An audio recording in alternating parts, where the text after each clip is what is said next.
The projects have a start date and end date. Lean doesn't stop, right? Continuous improvement doesn't stop. When we get one done, we're going on to the next thing. It's a culture investment you're doing. If you have a lean culture, you don't have to look at outside. Mm. You are building these from within.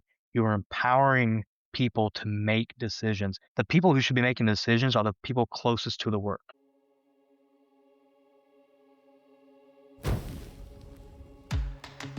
Welcome to KPI Fireside. Our mission is simple: to improve companies and to improve careers through continuous improvement. In every episode, we explore the spark, the moment, the mindset, or the method that ignites real change. Whether you're just starting out or leveling up, you'll find the insights and inspiration to fuel your next improvement. Welcome back to KPI Fireside, a continuous improvement podcast. I am your host, Keith Norris. Our guest today is Nick Belcher. Nick is a certified Lean Six Sigma Master Black Belt from Villanova University and the head of continuous improvement at Carrier Enterprises, a wholesale distributor of HVAC equipment parts and supplies. Nick has brought his experience from Toyota Manufacturing Indiana to introduce a lean culture to Carrier. Nick has spearheaded the Lean Six Sigma certifications and personally trained over 150 associates from white to black belts. Nick always places the focus on people and culture over tools or projects to ensure that lean remains a sustainable force for continuous improvement. Nick, welcome to the podcast. Hey, Keith, thank you so much for having me. I appreciate the invite.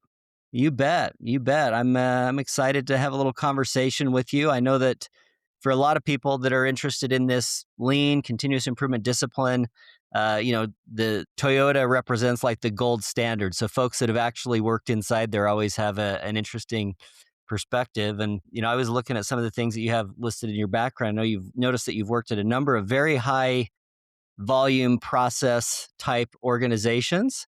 So why don't we start out by having you tell us a little bit about your journey, how you got to this point? Tell us how you got started. Well, you mentioned Toyota, and that's really where my lean journey had started. But in hindsight, I didn't know my lean journey started with Toyota because when you get with Toyota manufacturing, everyone associates that with lean. And people have asked me, like, well, did you have like a lot of lean training? I was like, well, apparently, but it's just a Toyota way. I didn't know it was lean. I didn't know what it was called. It was just, this is how we do business. And this is the people we have. This is the way we work every single day. It's just embedded in their culture. It wasn't until years later after I left Toyota and started applying some of the basic principles that I had learned that they said, oh, well, you must have a lean background. I'm like, well, I came from Toyota if that's the same thing. But it took me years and years of going through different companies and different positions to really understand that, oh, I do have a lean background. And it was probably when I started getting formal education outside of Toyota that I was like, oh, there's my spark. I know what this is. Yeah, you have an interesting background. As I mentioned, you've got some companies that I'm sure everybody's familiar with. You've got um, the experience at McDonald's as a manager. Tell us how that started. Yeah. So every company I worked for, I ended up getting in management, and McDonald's was, I believe I was 16 years old when I started for that company. I think the minimum wage was maybe around $4 an hour, 4.25. So that's where I started. And for that company, initially, my motivation was like, well, I need to make more money. What can I do other than asking for extra shifts? So I believe it was my senior year of high school. As I was heading into college, I got promoted to a shift manager. So I was coming in either at 4 o'clock in the morning before I would go to school or 4 p.m. right after school and working till 1 o'clock in the morning. But that's really when I got my first steps into leadership, which was one of the more challenging because when you're at that age, you're learning for the first time how to lead, but you're leading your friends. You're Yeah. you're you're you're leading people you go to school with or people that are 20, 30 years older than you are. So that was really kind of just thrown into the deep end and try to figure out. But yeah, that was fast paced. I always feel everyone should, at some point go do fast food. That gives you definitely a respect for people that maybe you don't get from other type of jobs. Same thing with Walmart, right? Yeah. After McDonald's, when I went into college, I went to work for Walmart. Massive company, impressive company. And if you can do customer service at Walmart, I think you can do it anywhere in the world. And I was able to get into management there as well. I worked in their automotive section, so changing tires and oil and batteries and in their working nights throughout college as a supervisor there at Walmart as well. That's so interesting. And you had some military experience also, National Guard. Yes, so I joined Army National Guard when I was since 1996, 97, somewhere in there when I was back then. I don't know if they do it today, but they had a split option where you could join your junior year of high school. So I didn't know what I was going to do with my life, my career. I didn't have any money. Military can definitely help with that. Yeah. So that kind of gave me guidance and the initial discipline that I didn't have before. So I went to basic training after my junior year of high school in Fort Jackson, South Carolina, then finished high school, and then it was AIT in Fort Sill, Oklahoma before I was able to use that to go to college and actually pay for the bulk of my university. That's so interesting. One thing I find interesting about that is it's a very relatable experience. A teenager just getting a job basically anywhere that'll pay, it's fast food, probably didn't have like big aspirations of climbing the corporate ladder there necessarily. But as opposed to, let's say, getting a lawn mowing job or something where you're just using your dad's lawnmower, perhaps, you were in an organization that had McDonald's, Walmart, and even the military often, they're very good examples of a high degree of operational precision in all of those industries. What I hear in your story is this idea that might be labeled as growth mindset, somebody who really craves, is very interested in growing themselves, maximizing their potential, and just finding ways to do that. And that can manifest in so many different ways in life. Definitely in our professional careers is certainly a way to do that. So at some point you had the opportunity to go work at Toyota, and you said when you started there you didn't realize that Toyota was this like, you know, big deal and continuous improvement. It was just a job. How did you come across that job? Yeah, so this is I went to school in Evansville, Indiana, which is maybe the second largest city in Indiana, next to Indianapolis, which everything else is a small town. And I lived in one of those small towns, maybe 8,000 people, Princeton, Indiana. And I got out of college, got my undergrad, and I wasn't really willing or able to move at that time. And if you look at the job opportunities with a 4-year degree, there wasn't much. Bristol Myers is probably one of the bigger employers. Whirlpool had just left to Monterey a couple years before that. And so the other employers that paid good, which is, I was 22 years old, that was a big motivator, was either coal mining or Toyota. Interesting. And the coal miners respect that job like crazy, but that was not for me. I was not going to live underground. And Toyota was newer. And I remember going to the grocery store or Walmart or somewhere and seeing people come in with their Toyota uniforms on. And in a small town, it was like, wow, they took so much pride, not just from going to work, but they would wear that uniform everywhere. It was just it looked like somewhere where I wanted to be. And really the motivation was that will change my life. And it did. I mean, working Walmart back 2002, I was a manager making $10 an hour. And to get on a Toyota was $17 an hour. And at 22, 23 years old, that money doesn't even make sense to me at that age. They went through their hiring process, which is the most rigorous thing. It was easier to get into the military than it was to get on Toyota. Really? What Yeah, was there's that a process like? How many yeah, so rounds of interviews and whatnot? several before you can get to an interview. So there is a personality type assessment. So you go and you take all these tests to see if you're a good fit for their culture, which is that's everything I learned from about Toyota is like it's not about lean, it's about the culture, it's about the people. And so they want to make sure you're a good fit for the culture of that company first. If you pass that phase, you're put in this bank of people trying to get on with that company, and it can take 6 months to a year just to get a phone call. After that phase, if you pass that, you're sent for a 2-day assessment, and This is more of a, not an interview, it's more of a tryout. So we went to an assessment center, and they're basically trying to figure out if you can follow standard work, follow instructions. So I'm putting lug nuts on wheels. I'm running wiring harnesses. I've never done it before. No one had, but they're seeing if you can follow the instructions that you're given, and they would put you in different stress environments and put you on a clock, and they're talking tack time and stuff like that, and you don't know what's going on, And I'm but they're assuming seeing that if you you've can got, like, follow. standard work that you're working from, like, here, they put you in front of it and say, "Can you here's the instructions, follow it." Absolutely. Yeah. And so they're timing you. So instinct might be just to go as fast as you can and ignore the instructions. But the people that followed the instruction that delivered something quality, the time didn't matter as much because they knew you weren't trained.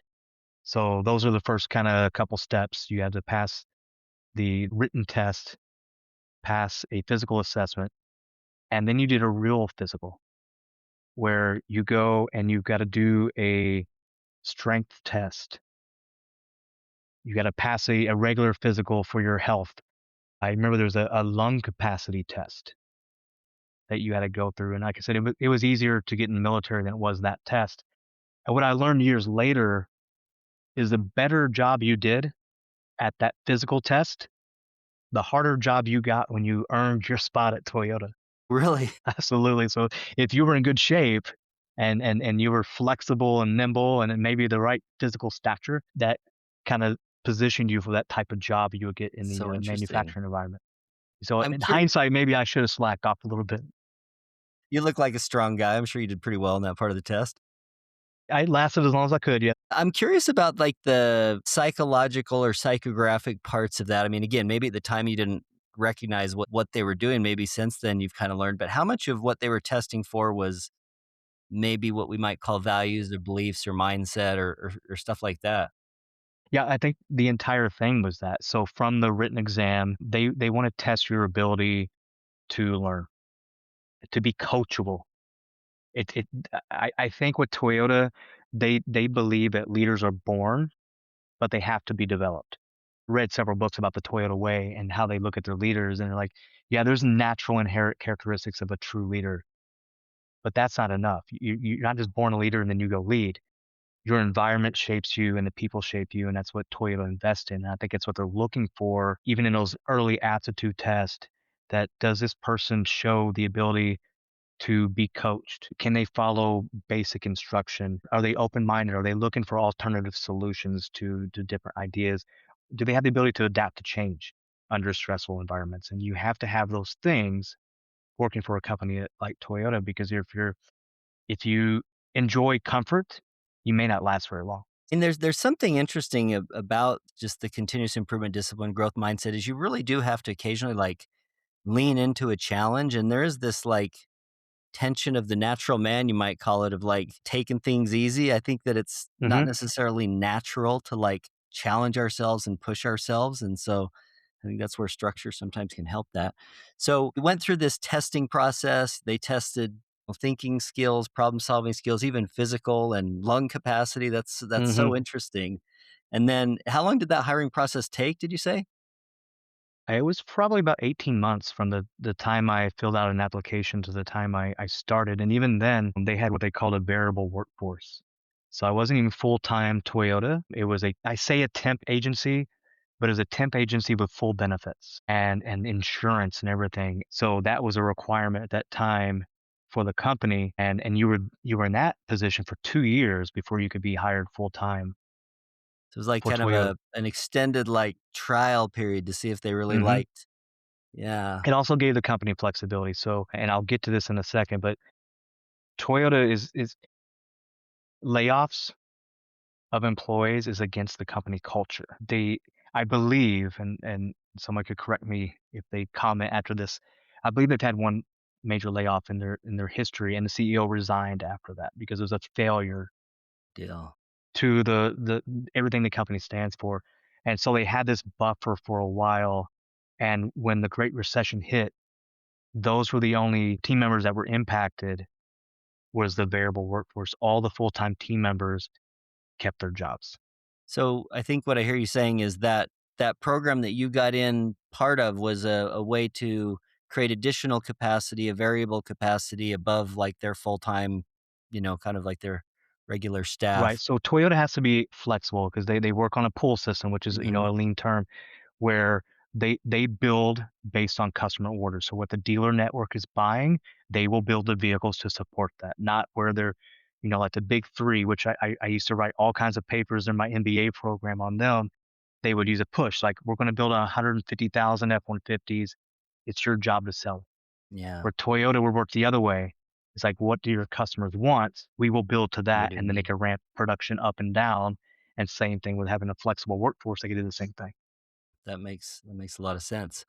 So in that process, I mean, you learned a lot of things, and as you moved on to other companies, you said that while you were going through it, it wasn't necessarily like you were learning the mechanics of the system the way outsiders might describe it. It was just Mhm. it was just like a fish in water. You were just there. What were some of the other things that you have probably since discovered were unique about working at Toyota that maybe you took for granted or didn't realize were unique for that company? Sure. Well, the first job I took outside of Toyota was a company called Goodman Distribution that later got bought by Daikin, which was another Japanese owned company. So I got to go from a Japanese manufacturer to another Japanese manufacturer within a few short years. But it was a branch manager training program. And they found me unique because I kept asking why. So they was like, well, here's how we do this job. And I was like, well, why do we do this? And initially they thought I just didn't know. And I was just new and I was asking just so they could tell me. But I was asking why because that's what we did at Toyota.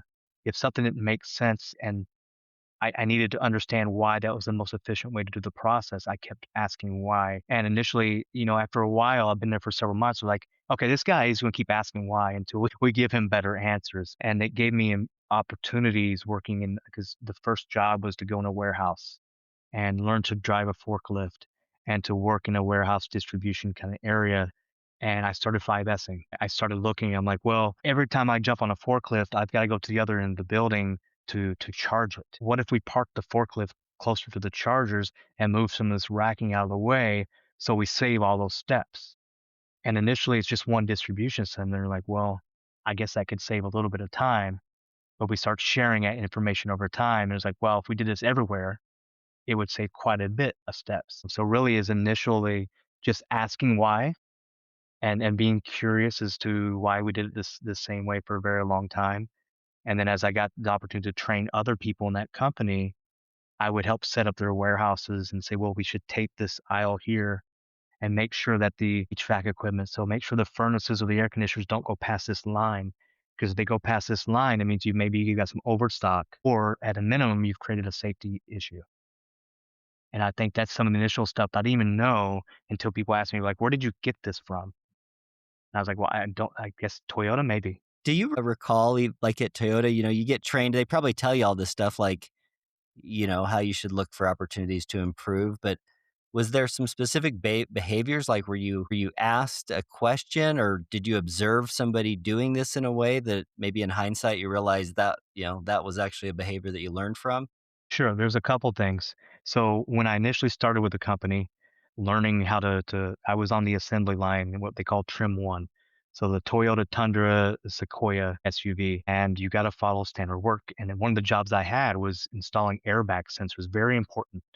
And if you messed up, people quickly Yeah, noticed, right? So when I would mess up, because when I was training, part of the coaching they would do, I would be pulled to the side by my team leader or group leader. The coaching process went through the 5 whys. It was like, okay, well, let's figure out why this happened because they want to make sure that it's either a person issue or a process issue. And most of the time for me, it was I wasn't following standard work. But they're trying to eliminate that. They're like, "Well, you didn't follow standard work. There's a coaching opportunity here." So the 5 whys was something I learned quickly, not because I wanted to, but because, like, if I messed up, I knew that as part of the coaching process, they would go through the 5 whys to figure out what I messed up. The other part was, which I got to be a part of for a while, they had Kaizen teams.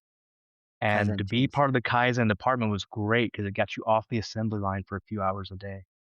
But I would watch these folks come out to the line, and when production would need to speed up or slow down based on demand, these people will come out and they're measuring steps between the truck to the tools, and they're helping rewrite the work instructions, and they're going to the people that are doing that job, asking them questions like, "Hey, what's the biggest pain point for you? What slows you down when you do this every single day? What just irritates you about this process?" And they're trying to eliminate that waste, either speed it up or balance the workload if they've got to maybe slow down the line because maybe the you're not gonna build 400 trucks a shift, it's gonna be 375. But that was really where I saw that process improvement happening all the time was either there was a quality issue that stood out and they're trying to eliminate that or put a poke yoke in place, or just ramping up and down with the demand of the customer to come and either speed the process up or balance it out. Nick, you used one of these jargon terms that we use sometimes on this podcast. I like to try to explain them when we get a chance. If they're not super commonly used, like poke yoke. Could you explain what Mhm. poke yoke is for anybody that might not be familiar? There's the examples I use when I'm training a lot, and you see a lot in automobiles. In today's automobile, to start your vehicle, you usually got to put your foot on the brake pedal. That's a poke yoke. And maybe a manual transmission, if those still exist, you have to put your foot on the clutch and the brake pedal. And the reason for that is if you remember before they had those poke yokes, you could jump in a manual transmission and start it, and the car would move. Search for. It would just take off, right? If it was in gear. Other ones that are very simple would be it's to prevent an error from happening or mitigate it. So you can't plug an HDMI cable into a USB. It doesn't physically fit, so it prevents that mistake from happening. But it's anything that mitigates that. Maybe to keep you from running off the road. We got stuff in the cars that maybe sense that now, but there's also rumble strips that are an audio something you hear and Yeah. like, okay, I better pull over. But that's what a poke yoke. It's mistake proofing is the concept for poke yokes. So those are some really great examples. Thanks for sharing that. So as you left Toyota, you went to these other companies, and now you're into, you're not just a team member, but you're involved in helping teach and train this continuous improvement stuff. You mentioned the term Kaizen teams. Is that's the term that was used at At Toyota? Toyota, And yes, and were you a part of one of those teams at Toyota? yes, I got to be part of a Kaizen team, and then later I went to one of their suppliers and helped. Toyota is if they can't control the quality in their own factory, they will also control the quality for their suppliers. Hmm. So Toyota will either buy their suppliers or they will put their people in there. And I had a chance to do that with Toyota Buchuku, which was right down the street. So I got to do some quality sort type work for that company and do some process improvement there as well. So it's all Kaizen, just finding ways to improve the process either for quality or speed. I think that's interesting. And I've heard similar stories told on the podcast where I asked the question, how did you get your introduction to this discipline? And somebody would say, I worked at a company and one of our important customers told us, "Hey, you need to put a black belt on this issue." And so we had to go figure out what it was to what a black belt was, and that was their introduction. They were told by an important, relationship customer supplier that they needed to do something. And And honestly, I knew what a black belt was, but it wasn't until I had the role I have today where I was really clicked that, oh, this is what I'm doing. interesting. Right. So the whole concept of a black belt, I just thought of an engineer I until see. I started So taking you had formal been around them, education. you'd kind of seen what they did, but maybe didn't quite have like the complete picture of the work that they're doing. Yeah, at Toyota, there's no belts. Yeah. It's continuous improvement, it's process improvement. There's not this hierarchy of belts. It's just what they do. So I never saw it because after I left Toyota, I went to wholesale distribution. I left manufacturing, and in distribution at that time, now it's more common. You didn't have a lot of Six Sigma type environment around, so we didn't have any black belts. So, what are some of the things that when you went to the other organizations, you realized were missing and you thought, okay, I got to put this in place? Yeah, so I'll talk about my with my current company. I got involved with a project, and the project was training related, and I was seen as a person at the time. I was an ops director in South Texas, out of Houston, that was good at training. And so I took my experiences from Toyota, implemented some lean practices, but they just saw I was good at training. And the ask was we need to develop an onboarding program for warehouse associates and distribution associates for the company. And so the company had a lot of training that was very regionalized, that was and most of the training came just from another person, it wasn't standard, and they needed someone to help with that. So, it was really my first opportunity to do a project, and the project team was maybe 50 team members on it, and I was leading it, and I never ran a project like that. I'd always done continuous improvement, but never run a project of that scale, and the lesson I got from that, and along with some other associates, even though we were successful, I was like, "There's gotta be a better process for this," because I was just on calls and we got the stuff done, but I was like, "This needs structure." This was a And we training process. yeah, it was a training process to say we have gaps. We did some voice of the customer type stuff, even though I didn't want to call that. I did some interviews and some focus groups with associates that had left the company and current associates. Like, what is the gap? What do you need from this company? And like, well, we have good safety training, but we don't have really good training for what we do on the job outside of someone coming and training me, and they're just going to train me their habits, whether they be good or bad. But there's nothing written. There's Is nothing this like work online. instructions, standard work Work type? instructions, online training, orientation types of like I came from Toyota, the orientation was 2 weeks. And this company orientation was watch the safe like a lot of companies, watch the safety video and get out there and sink or And then swim, just go, right? yeah, like learn by tribal knowledge, watch somebody until you can do Right. it. And tribal knowledge is good if the tribal knowledge comes from an expert that's really good at that. Yeah. But otherwise you just pick up maybe some of their bad habits. So we developed all this training, which it worked, but it just seemed chaotic. And I was searching for some type of structured process to go from, "Here's the problem. How do we get to a solution? How do we make sure it stays that way?" And we had a new VP and a senior vice president come to the company who came from a company called Fastenal, and they had a relationship with Villanova University, and they had a ton of black belts. Okay. And he became a mentor to me, and he said, "What you probably need in this was Lean Six Sigma to follow a DMAIC process." I'm, "Well, I don't know what that is." Even though I came from Toyota, those terms didn't make sense to me. And so myself and 4 other team members from that group, we said, "Well, let's go learn. Let's learn how when we have future projects, how to do it in a structured manner." Because some people used agile, some people it was all different languages on how to run a project. Nothing was very well documented. So you fix a problem, then a year later the problem's back. Like, why does that happen? So 4 of us enrolled with Villanova University to take our first, I think it was yellow belt at the time. And this was like a company sponsored Yes. attendance at this Villanova program. Yeah, we showed success in the first project, and then we said, we want to do more. We're passionate about doing this. This was successful. We think we can do it better." And all of us had full-time jobs, but they knew that we wanted to do this. And we had an SVP that was like, "Yeah, we should do this program." And our current president is a graduate of Villanova University. Okay. So that definitely did not hurt things at the time. I love hearing stories of companies that support the education and training, particularly in a specific discipline. It reminds me of the meme or the cartoon where the CEO and the CFO are saying, "Hey, what if we pay to train these people and they leave?" And then, the other one says, "What if we don't train them and they stay?" Yeah. It's one of my favorite quotes because I've always been about training and I still have that, right? And we've had people that have left that have got a certification and they left and it's easy to focus on the negative. I'm like, yeah, we might have lost 5 people, but I got 100 someone that are doing the work every day. Is there, again, I'm not, this is a best practice that I've heard other companies. I know that one of our previous podcast guests worked at a company that had a very formal relationship with, I believe it was the University of Wisconsin, and a program that they had was similar. Is it Carrier that has this relationship with Villanova, or was it a previous company? It's and I'll specify it's Carrier Enterprise. So Carrier Manufacturing is an owner of us. I see. Okay.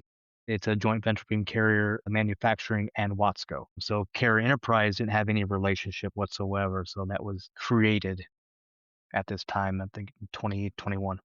So you were involved in seeing a need to get some of this, uh, most training that a university is going to provide is going to be, let's say, I don't want to use the word generic in a bad way, but it's going to Hmm. be like, this is what Lean Six Sigma is. It's going to be very broadly applicable.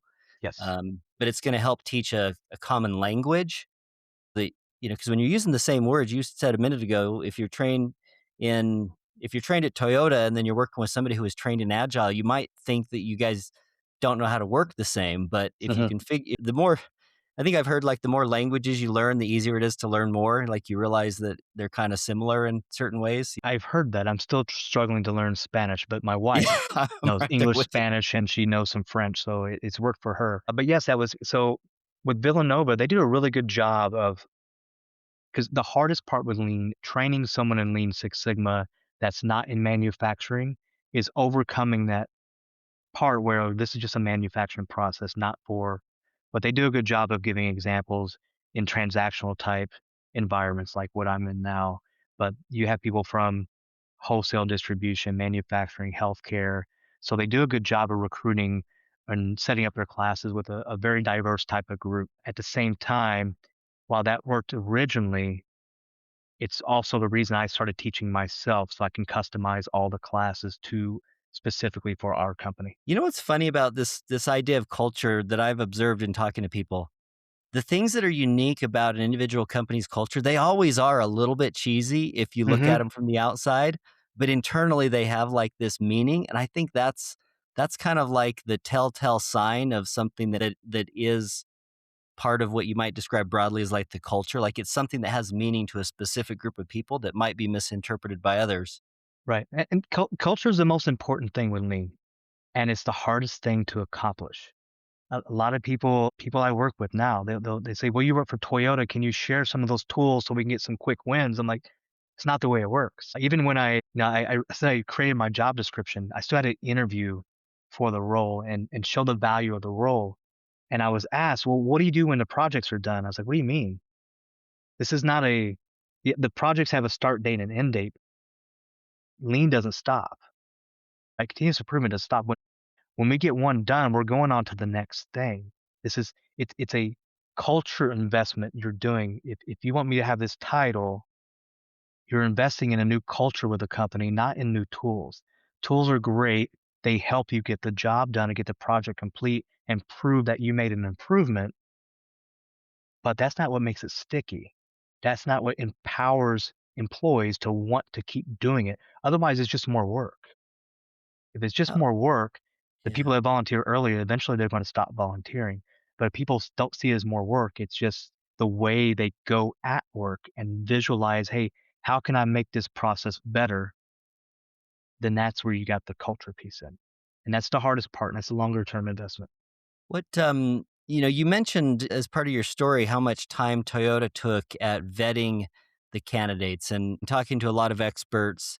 I've heard phrases like hire slow, make sure that you get the right people in the door. Cause it's really another one that stuck with me that I like was you don't have to teach a baby shark how to bite.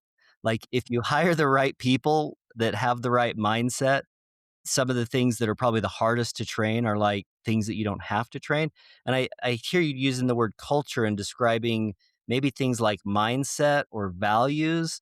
Do you use words like that to describe the thinking process that you learned at Toyota? Or I mean, obviously you were just kind of like a natural fit because you made it through the door to work there. But in retrospect, are there like things that you could describe as values or like hiring values that somebody might try to look for to make sure that this lean thing can work in their organization well? I think it all starts with the hiring process and you're looking for people that you're going to invest in. And when you have a leader, if they're going to follow lean, they've got to be a person that leads by example. And I don't mean just by doing the right things all the time. They have to be on the floor and they have to know the job that their associates or team members are also performing. And not just the job. If you've got a company with core values, that's something that was big on Toyota. It's not just your performance, it's how are you adhering to those core values of the company? How do you exemplify? How do you pass that down to the people that report to you? I don't think Toyota's ever had a company president in any position that didn't come from within Toyota. They don't go outside. And that's what a lean culture drives from. You don't have to go outside. A lot of companies think, like you mentioned, a black belt, like, well, we got this problem, we should go hire a black belt. If you have a lean culture, you don't have to look at outside. You are building these from within. You are empowering people to make decisions. The people who should be making decisions are the people closest to the work. if you have the brass in the ivory tower making all the decisions and they don't know how the job is done daily, how do you know you're making a right decision? To me, there's always the job is done different ways. You have what's written down in an SOP or work instructions. You have maybe you've seen it before and you think you know what it is. And then there's a job that's actually being done by the people doing the work. And if you're going to do a process improvement, you go to Gemba and see how they're doing the job. And you measure off of that, not what's written down or what you think you have in your head. So I think it all starts with empowering other people to make decisions for improvement. How do you define I'll use kind of like a dramatic example. I'm working on the line, I'm putting lug nuts on a tire or whatever, and I decide, "Hey, I'm tired of building this Tundra. We should build like a Jeep-looking vehicle." I'm gonna start building a Jeep-looking vehicle, right? Like, there's things that are within your span of control, like, within your decision-making authority, and then there's things that are like, "Well, we probably ought to involve somebody else in that decision." How do you explain those levels or zones to somebody with that Sure. idea of And I have this a lot with my when I'm training someone. There's difference between empowerment and authority, right? So when I say empowerment, I mean don't be afraid to question why. And if there's a better way to do it, let's trial that. It doesn't mean try it by yourself in a vacuum. It's like go talk to your supervisor, your group leader, depending on your environment, and say, I think I have this idea. Empowerment is like, I have an idea, and empowerment is having a structure that says we're going to listen to those ideas. So we have in our distribution centers people that post ideas. And it's part of their leader's job to go review those ideas and evaluate those and get an A3 document maybe and put it in. It's like, hey, we're going to try this. We're going to see if it works. And if it works, we're going to share it.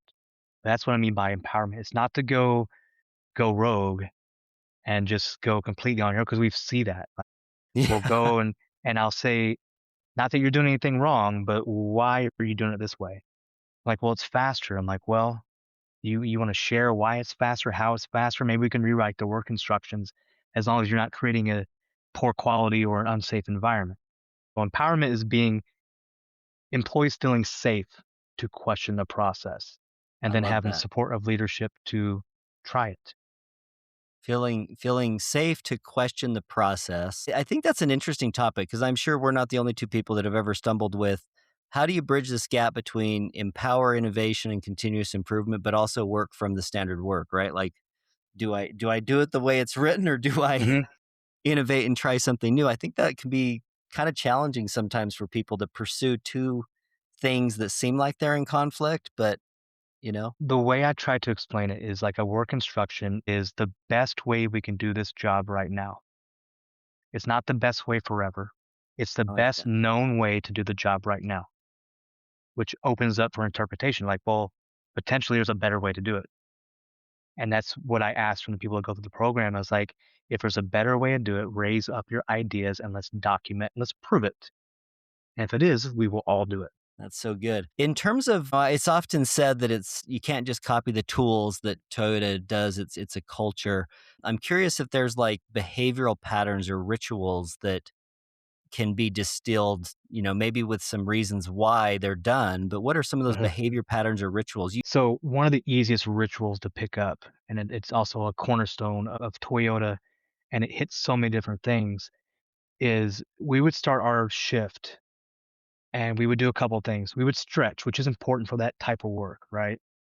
But we'd also have a discussion. So we would talk about what happened yesterday. What were some of the quality issues or a safety issue that happened the day before or the shift before? So you're communicating to the entire team. You're level setting the entire team. And then also stretching it and getting ready for that day. But I think any company could start that.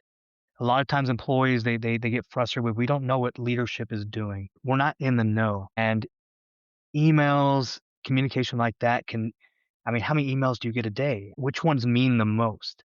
What means the most to me is when someone's in front of me telling me. And if you cascade that information down and you start every shift every day with just 5 minutes of this is what happened today, yesterday, this is what we're looking for today to watch out for, and this is some plans maybe for tomorrow. It only takes 5 minutes, but level sets the entire team members. That's something Toyota did every shift, and we use it with our company minimally for at least for safety, right? To have a safety talk, but to talk about opportunities for improvement, to share ideas, get everyone together. That's one I think can be mimicked with almost How do you any guys refer organization. to that in your company playbook or standard work? Is that like stand up, safety meeting, Stand daily up, huddle? Stand up. Call it a stand up. Okay, call it great. stand up. But I Yeah. think that that's a very easy one to do. That a lot of the other ones with Toyota are hard. And that's why no one is Toyota, and no one should try to be Toyota. I say you can't copy the tools, you can't copy the culture either. And why would you? Your culture is not going to be Toyota. You're not building Toyotas, right? You've got to find what has worked for Toyota and make it work for your company. Take what works and scrap the rest. And that's hard for companies that just want to copy the tools. Are you struggling to ignite real change in your continuous improvement program? Firestarter is your field guide. Real stories, proven strategies, no fluff. Get it now on Amazon. That's so good, Nick. I'd like to move into a little section we call the rapid fire. These are just kind of short questions, quick answers, kind of finish the sentence sort of thing. The most important job of a leader is to Teach, teach. right? You got to teach if you're a leader and your people aren't learning, what are you leading? Are you leading just for yourself and for your own pride or for your own ego, or are you building people? Love that. I love that. Do you have a favorite? Well, I'll start by saying I know it's not all about the tools, but do you have a favorite go to problem solving tool or visual device? Yeah, the first one I'll use with any SOP we write or any type of project comes my way is I ask people to give me a process map. Process A map. process map does so many things for you. It gives you an idea of what you're even looking at or what you're trying to solve, but also helps identify the scope of the project. And if you don't have the scope nailed down, that project can get way out of control really fast. Or maybe sometimes we don't even do the project because it's too small in scope. But a lot of people, when they're trying to solve a problem, if they just write down the steps in the process so everyone can see, that helps quite a bit. And the other is probably just a couple tools going through the 5 whys or just 5S. 5S we use everywhere. The biggest thing is I ask people is like, do you guys do 5S? I'm like, oh yeah, we do that. And I'll ask, like, no, you do three. 3S is easy. But how do you standardize, how you sustain, make sure you don't go back? I think if we learn a process map and we use 5S simple tools like that to make sure that whatever we improve stays improved, I think those two are probably my go-tos. That's a good one. Is there a book that you recommend for somebody interested in this topic? Yeah, I'm going to be biased because it's Toyota, but the Toyota Way to Lean Leadership. So there's the Toyota Way, which is really good, to get some manufacturing sense of how Toyota got there. But the Toyota Way to Lean Leadership is going to teach you that leadership piece, that culture piece, how they invest over decades into their leaders to make sure they have that culture sustain and keep Toyota where they're at. Good. Um, Finish this sentence. Continuous improvement is, Employee empowerment. love it. Do you have a favorite question? Favorite questions? Yeah, my favorite question is gonna be why. That's something I ask Yeah. all the time. The example I give, because I'm like, that's it, and that's employee empowerment, right? Giving people the opportunity to say why. And the analogy I give people, they're like, "Well, what do you mean the 5 whys? What is why?" I'm like, "You ever had a little kid, a little toddler that ask a question because they're generally curious?" And that's what 5 whys is, because they're gonna keep asking you why till you satisfy them eventually, or you get frustrated and walk away. So, for me, if you're gonna go to lean, you better be okay and keep a safe environment to be able to ask why. Yeah, I think I heard the other day somebody quoted something like curiosity will get you further than ambition or something, like just Well, I like that. being genuinely curious will take you so far. Right.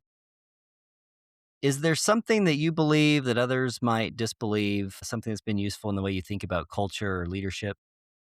Well, I wanna put it down, there's a beliefs that Lean Six Sigma, for one, is too rigid, that it slows things down. And there's another, quote you hear a lot, and Amazons in the world use this a lot, and it's a bias for action. And people believe that a bias for action and lean as a systemic methodology to problem solving are they don't complement each other, and it's not true. You can have a bias for action while also measuring and understanding what the problem you're trying to solve. You could jump to a solution and then put band-aids on it for 2 years, or you can take the time to plan now and fix it right the first time. That's a good answer. Thanks, Nick. Okay, and finally, what's something that you are most fired up or excited about? I think the opportunity with AI to speed up our problem solving to there's all kinds of tools out there because most of the problems you have in an organization have probably been solved somewhere else, but you just don't have access or you haven't had Hmm. access or you go online and you would do a search and research other companies to see how they dealt with that.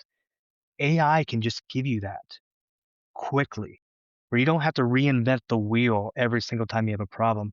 Most problems are not unique to an organization.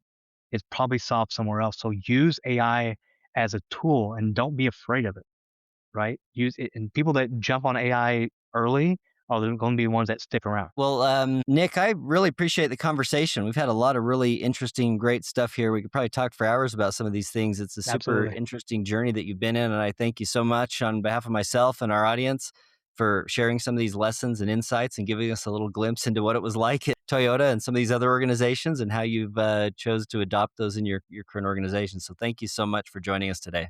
Yeah, appreciate the time and the opportunity to speak. You bet. If anybody's interested in connecting with you, can we find you on LinkedIn? Is that Yeah, it's the would that be best okay? way. I share a lot of information related to lean, at least weekly. And if you want to connect with me, that's the best way to connect. Wonderful. Wonderful. Thank you so much.